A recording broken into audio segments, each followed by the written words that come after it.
उसको ब्रह्मांड की सीमा तक व्यापक कहेंगे, जहाँ तक ब्रह्मांड फैला है, जहाँ तक प्रकृति से बने कार्य पदार्थ हैं वहाँ तक उन हर वस्तुओं में प्रकृति विद्यमान है, ब्रह्मांड से बाहर नहीं है।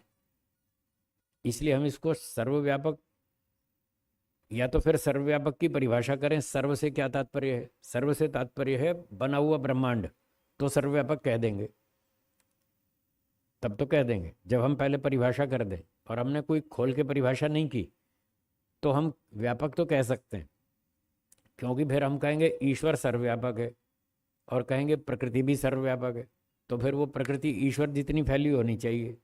अब प्रकृति ईश्वर जितनी तो फैली नहीं है, उससे तो छोटी है। इसलिए थोड़ा भेद करने के लिए प्रकृति को व्यापक बोलेंगे। प्रकृति ब्रह्मांड में व्यापक है, ये कह सकते हैं। और ईश्वर सर्वव्यापक है, वो ब्रह्मांड के अंदर भी और उससे बाहर भी है। ईश्वर बहुत बड़ा है, वेदों में लिखा है। वेदों में लिखा है त्रिपादस्यामृतम दिवि पादोस्य विश्वभूतानि त्रिपादस्यामृतम दिवि। ये पूरा ब्रह्मांड परमात्मा के 1/4 हिस्से में है, बाकी 3 गुना तो खाली पड़ा है। ब्रह्मांड से बाहर खाली खाली है। ईश्वर वहाँ भी है जहाँ ब्रह्मांड नहीं है, और जो ब्रह्मांड है उसके अंदर भी है, कण कण में व्यापक है। ईशावास्यमिदम सर्वम, हर वस्तु के अंदर ईश्वर बैठा है। तो इस तरह ईश्वर बड़ा है, प्रकृति छोटी है, ब्रह्मांड छोटा है। तो जहाँ तक ब्रह्मांड है वहाँ तक प्रकृति व्यापक है, ये कह सकते हैं, ये ठीक है।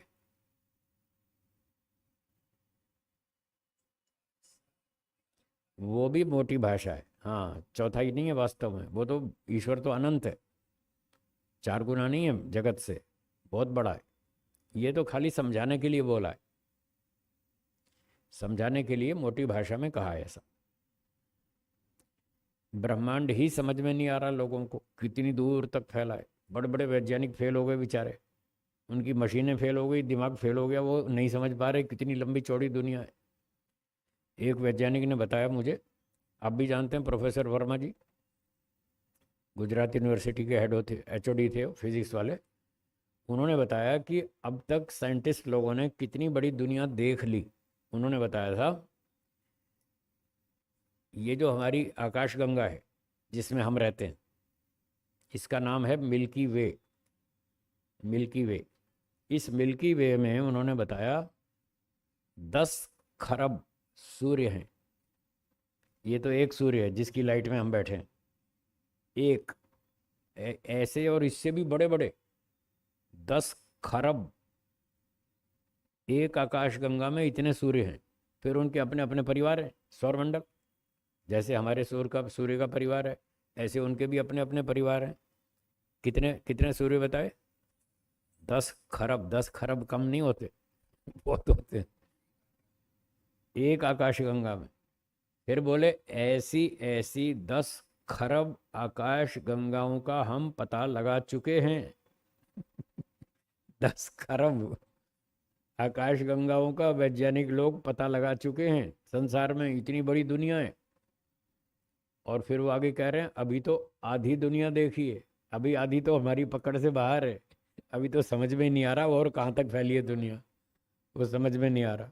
हमारे टेलीस्कोप फेल हो गए, वो कह रहे हैं ऐसा, हमारे टेलीस्कोप फेल हो गए, हमारी मशीनें फेल हो गई, हमारा दिमाग फेल हो गया, हम आगे नहीं सोच पा रहे। हाँ जी, हाँ जी, ठीक है। हम्म, एक साथ नहीं देख सकता ना, उसकी भी सीमा है। जीवात्मा अल्पज्य है, अल्पशक्तिमान है, वो स्वभाव है। आज भी और मुक्ति में भी, तब भी वो अल्पज्य रहेगा, आज भी अल्पज्य है, तब भी अल्पशक्तिमान ही रहेगा। ईश्वर की तरह सर्वशक्तिमान नहीं हो जाएगा। मोक्ष प्राप्त करने का मतलब ये नहीं है कि ईश्वर की जैसा हो जाए, पूरा ईश्वर जितना फैल जाए, लंबा चौड़ा, इतना विकसित नहीं होगा। न वो सर्वज्ञ होगा, न सर्वशक्तिमान होगा, अल्पज्ञ और अल्पशक्तिमान होगा। हाँ, इतनी छूट है कि वो दौड़ लगा सकता है, हाँ, घूम फिर सकता है। जाओ अरबों खरबों मीलों तक जाओ, उससे भी आगे जाओ, देखो पूरे ब्रह्मांड की दौड़ लगाओ, पूरी सैर करो, इतनी छूट है। हम अभी शरीर में बंधे हैं, तो अब शरीर हमको बांध लिए बैठा है। हम जितना तेज दौड़ना चाहते हैं ये दौड़ने नहीं देता, हमको बांध लेता है। हम कार की स्पीड से दौड़ना चाहते हैं, नहीं दौड़ पाते। हवाई जहाज़ की स्पीड से दौड़ना चाहते हैं, उड़ना चाहते हैं, ये उड़ने नहीं देता, इसने हमको बांध रखा है। मोक्ष में ये बंधन नहीं होगा। फिर हम अपनी इच्छा अनुसार हाई स्पीड पे चलेंगे। ईश्वर से कहेंगे हमको शक्ति दो, हमको उस सूर्य में जाना है, हमको 5वें सूर्य में जाना है, 50वें सूर्य में जाना है, इतनी दूर जाना है। ईश्वर कहेगा लो मैं देता हूँ शक्ति, फटाफट हाई स्पीड से वहाँ पहुँच जाएंगे। तो ऐसे आना जाना तो फिर भी करना पड़ेगा, जाना पड़ेगा, आना पड़ेगा, घूमना फिरना पड़ेगा, देखना पड़ेगा, सुनना पड़ेगा। ईश्वर की तरह सर्वज्ञ नहीं हो जाएंगे, सर्वव्यापक नहीं हो जाएंगे। तो इसलिए पूरा ब्रह्मांड तो शायद तब भी नहीं देख पाएंगे, एक साथ तो फिर भी नहीं देख पाएंगे, घूम घूम के भले ही देख लें। और जब तक 10 20 50 साल घूमेंगे तब तक पीछे वाला भूल जाएंगे। पीछे वाला फिर भूल जाएंगे। जैसे आपने बचपन में सिलेबस पढ़ा था, आप भूल गए, 10 साल में भूल गए, रिवाइज नहीं किया, ऐसे वहाँ भी भूल जाएंगे।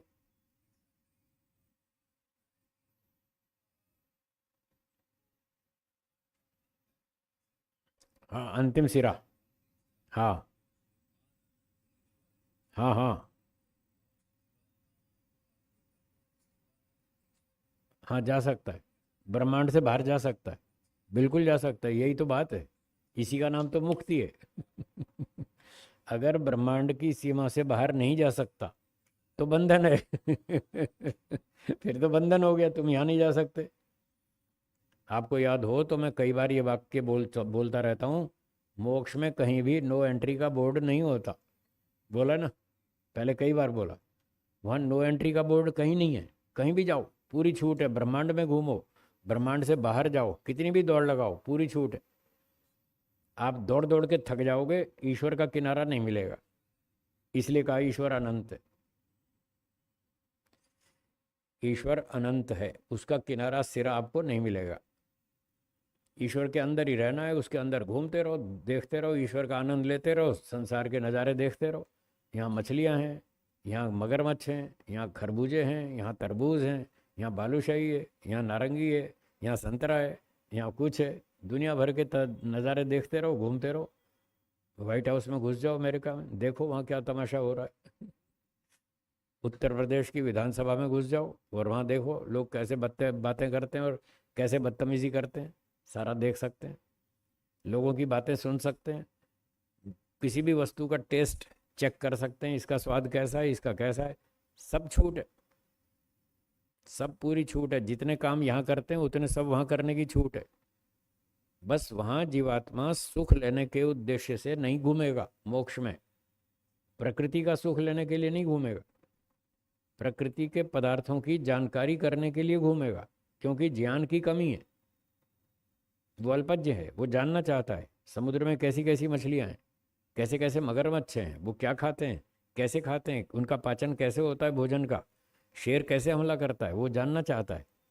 इसलिए जानने के लिए ज्ञान प्राप्ति की इच्छा से, जिज्ञासा भाव से वो घूमेगा और देखेगा, सब बातें जानकारी करेगा। आनंद तो ईश्वर का लेगा, आनंद प्रकृति का नहीं लेगा। ये उपनिषद में लिखा है साफ। हाँ, अशरीरम वाव संतम न प्रिया प्रिय स्पृशता, ये वाक्य उपनिषद का, शायद छांदोग्य में है। जो अशरीर हो जाता है, शरीर छोड़ के मुक्ति में चला गया, अशरीरम, जो शरीर छोड़ के मुक्ति में चला गया, उसको भौतिक प्रिय अप्रिय न स्पृशता, उसको सांसारिक सुख दुख छूते भी नहीं, सुख भी नहीं, दुख भी नहीं, कुछ भी नहीं, प्रकृति का कुछ नहीं भोगना उसको, बस तमाशा देखना है, इतनी छूट है। और वो तमाशा देखना चाहता है, उसको इच्छा है, वो जानना चाहता है, वो नहीं जानता, इसलिए वो मोक्ष में घूमता रहता है, देखता रहता है, दुनिया भर के सारी चीज़ें देखता है, सुनता है, मुक्त आत्माओं से गप्पें भी मारता है, बातें भी करता है, जैसे आप एक एक घंटा फोन पे लगे रहते हैं। एक एक घंटा फोन पे लगे रहते हैं ना, बातें करते रहते हैं। तो वो मुक्त आत्माएं आपस में बातचीत करती हैं, ये सारी छूट मोक्ष में। हाँ, जैसे हमने खाया पिया देखा सुना, उसका संस्कार पड़ा, फिर कुछ दिनों बाद भूल जाएंगे, जैसे यहाँ भूल जाते हैं वहाँ भी भूल जाएंगे।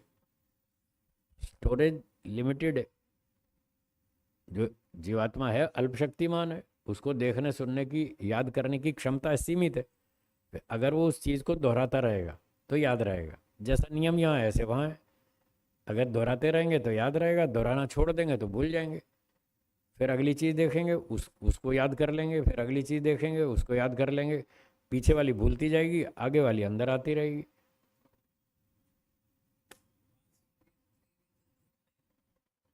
एक भी नहीं। यह सांख्य दर्शन यही तो कह रहा है। ये- तीन दुख कोई नहीं हुआ, क्योंकि वो तो शरीर के कारण ही होते हैं तीन दुख। यदि किसी ने शरीर धारण कर लिया बस फिर नहीं बच पाएगा, फिर तो तीन दुख उसको घेर लेंगे। अगर इनसे छूटना है तो वो यही कह रहे हैं, इस शरीर से पीछा छुड़ाओ, मुक्ति में जाओ, फिर कोई दुख नहीं छेड़ेगा आपको। यहाँ जो दुख हो रहे हैं वो मूर्खता के कारण है। पहला दुख अपनी मूर्खता से, मुक्ति में मूर्खता होती नहीं, इसलिए वहाँ आध्यात्मिक दुख नहीं है। आदि भौतिक दूसरे प्राणी हम पे हमला करते हैं, वो इसलिए करते हैं कि हमने शरीर धारण कर रखा है। वो शरीर पे अटैक कर सकते हैं। अब मुक्ति में शरीर तो रहा ही नहीं, कहाँ अटैक करेंगे, इसलिए उनका कोई आक्रमण नहीं रहेगा। आदि भौतिक दुख भी खत्म। और आंधी तूफान बाढ़ भूकंप भी तभी हमला करते हैं जब शरीर हो। पानी में शरीर डूबता है, आत्मा थोड़ी डूबता है। बाढ़ में शरीर डूबेगा ना, वो भारी है, इसलिए वो डूब जाता है। तो बेचारे को दुख होता है कि मैं पानी में डूब गया, मतलब शरीर डूबा, इसलिए आत्मा तो डूबता नहीं।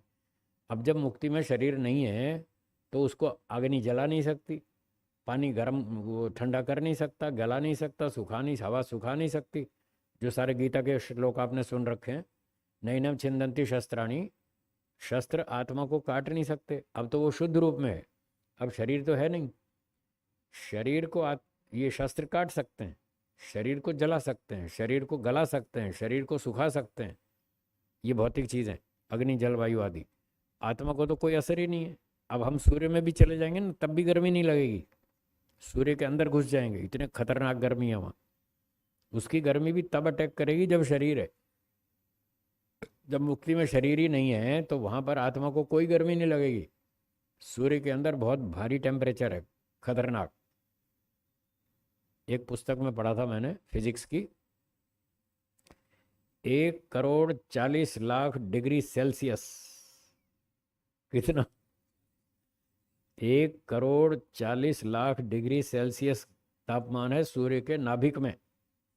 हाँ, मध्य में, सेंटर में, सूर्य के केंद्र में इतना तापमान है, खतरनाक। और जो बाहर किनारा उसका, आउटर सरफेस, सूर्य के बाहरी किनारे का तापमान 5500 डिग्री सेल्सियस है। 5500। हाँ, अभी तो यहाँ 50 में हालत ख़राब हो गई थी आपकी, 45-50 में। फिर वो गुजरात समाचार वाले लिखते हैं ना, अहमदाबाद तापमान शेकाई रही छे। इसकी सिकाई हो रही है अहमदाबाद की 45 डिग्री में। ऐसे न्यूज़ आ जाती है, अहमदाबाद तापमान शेकाई रही छे। ठीक है ना। तो यहाँ तो 45-48 डिग्री में ये हाल हो जाता है, और वहाँ तो 5500 है बाहर का, आउटर सरफेस का ही 5500 डिग्री सेल्सियस तापमान। और न्यूक्लियस में तो 1,40,40,00,000। अब वहाँ पर भी सूर्य में आत्मा घुस जाएगा, उसको कोई गर्मी नहीं लगेगी, ना वो जलेगा, ना परेशान होगा, ना दुखी होगा, कोई समस्या नहीं। इसलिए तीनों दुख खत्म। ये नाप लेते हैं ना साइंस वाले अपने मशीनों से। हाँ, उसको पता चल जाएगा यहाँ कितना तापमान है।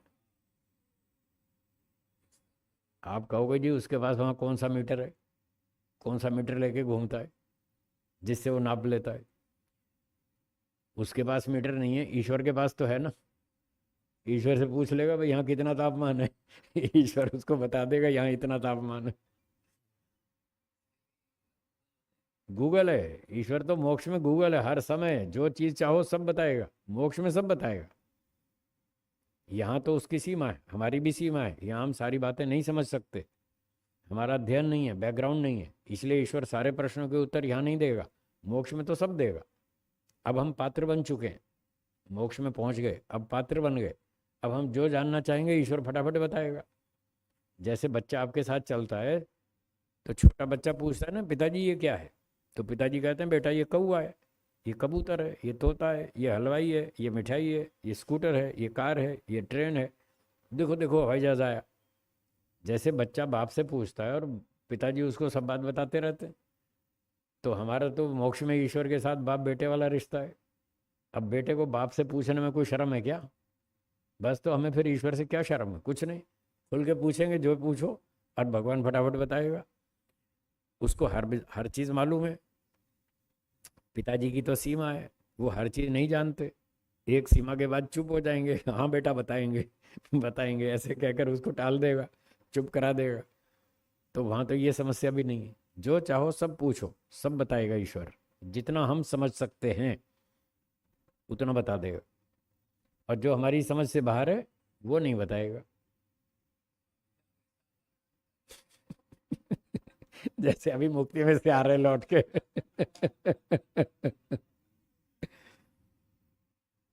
यही तो खास बात, मेरी यही विशेषता है कि मैं उस बात को 40 साल से रगड़ रगड़ के घोट के पी गया हूँ। इसलिए मुझे पता है मुक्ति में क्या होता है। इसलिए तो आपसे तेज भाग रहा हूँ। मुक्ति में क्यों भाग रहा हूँ मैं तेज तेज? मैं भी बंगला बना लेता यहाँ। जैसे आपने बंगले बना रखे हैं, मैं भी तो बना सकता था, पर मुझे समझ में आई मुक्ति, कि मुक्ति में मजा है। यहाँ कोई मजा नहीं है, यहाँ तो झंझट है, चारों तरफ टेंशन है। यहाँ से तो जल्दी निकलो, क्योंकि वहाँ की बात मैं समझता हूँ। इसलिए मैं बहुत तेजी से भाग रहा हूँ, और दूसरों को भी यही बातें खूब सिखाता हूँ, ताकि दूसरों की भी रुचि बने, वो भी कुछ आए मेरे साथ। वहाँ अकेले अकेले घूमने से क्या फायदा? दो चार साथ में चलेंगे तो अच्छा है ना साथ में घूमेंगे, गप्पे मारेंगे।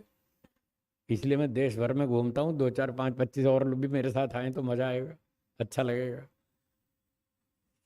तो ऐसा है, जो व्यक्ति जिस विद्या के अंदर गहराई में उतरता है वो उसको समझता है। एक रोगी आ गया, मान लीजिए, उदाहरण दे रहा हूँ, एक रोगी आ गया और आपसे पूछा जाए बताओ इसको क्या बीमारी है, तो आप नहीं पकड़ पाएंगे। और आपके पड़ोस में डॉक्टर साहब बैठे हों और वो तुरंत हाथ लगाएंगे, नब्ज पकड़ेंगे और वो स्टेथोस्कोप लगाएंगे और फट बता देंगे इसको ये समस्या है। आप नहीं पकड़ पा रहे, वो पकड़ रहे हैं।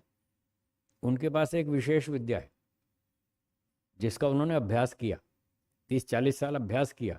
वो अपनी विद्या से फटाफट पकड़ लेते हैं, इसको ये बीमारी है, इसको जल्दी हॉस्पिटल ले जाओ, ये 6 घंटे से ज़्यादा नहीं जिएगा, इसको जल्दी लेके जाओ हॉस्पिटल। वो बोल देंगे, आप नहीं बोल सकते। तो फर्क है ना दोनों में। अब आपको कपड़े का अनुभव है, आप कपड़ा हाथ में रखेंगे, यूँ बता देंगे हाँ ये फलाना कपड़ा है, इस साइज, इस कलर, ये इस क्वालिटी का है, इसका ये भाव होना चाहिए। आप फटाफट बता देंगे, आपने 30 40 साल कपड़े में मेहनत की है। तो जो व्यक्ति जिस लाइन में मेहनत करता है वो उस बात को गहराई से समझता है और वो बता देगा। ठीक हो गया? तो मैंने मोक्ष के विषय में मेहनत की है, इसलिए मैं जानता हूँ मोक्ष में क्या होता है। सारा तो मैं भी नहीं जानता, पर जितना मैं समझता हूँ उतना बता देता हूँ। और कोई कोई लोग ऐसी बात भी पूछ लेते हैं जो मुझे नहीं मालूम, तो उसको मैं कहता हूँ एक काम करते हैं, आप और हम दोनों मोक्ष में चलते हैं, फिर वहीं चल के देखेंगे क्या होता है जो फिर वहीं पता चलेगा। सारी बात तो यहाँ समझ में नहीं आती, जितनी आती है उतनी बता देते हैं। ठीक है, चलें आगे।